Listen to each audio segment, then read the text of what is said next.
Hello guys! Kamusta po kayong lahat? For today's video ay andito po kami ngayon sa Verger Barry Farm located at Saint Anne de la Parade, Quebec, Canada. Mag-apple picking kami. Last year ay andito rin po kami nag-apple picking pero nasa October na at naabutan namin yung 3 variety ang available. At dahil ay September pa lang, ang available na variety ng apple ngayon na pwedeng i-pick ay 2. Lobo apples at Pola red apples. Ang bayad dito guys ay per sack or per bag. Ang isang plastic bag ay $15 at kapag reusable bag ang bibilhin, ay $20 ang babayaran.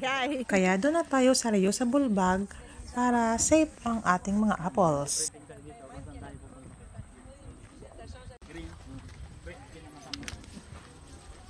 Left and right ang mga apples at iba't ibang variety po yan.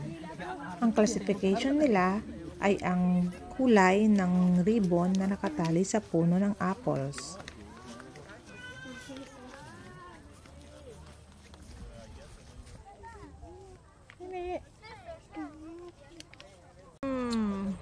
Yummy, yummy!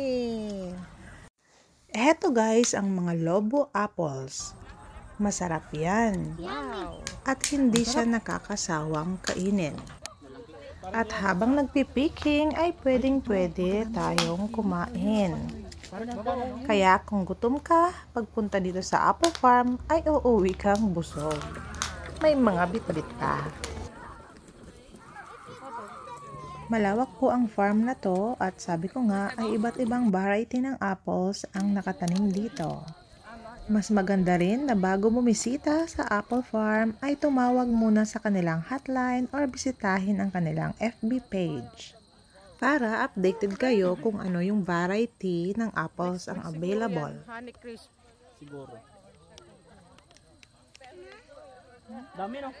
At heto naman guys, ang Pola red apples.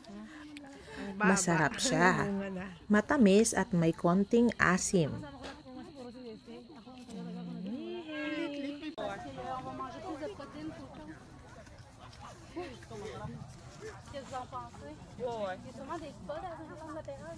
At kung itatanong nyo po kung alin yung mas gusto ko sa dalawa, between Lobo apples or Pola red apples, ay mas pipiliin ko po ang Lobo apples kasi hindi talaga siya nakakasawang kainin.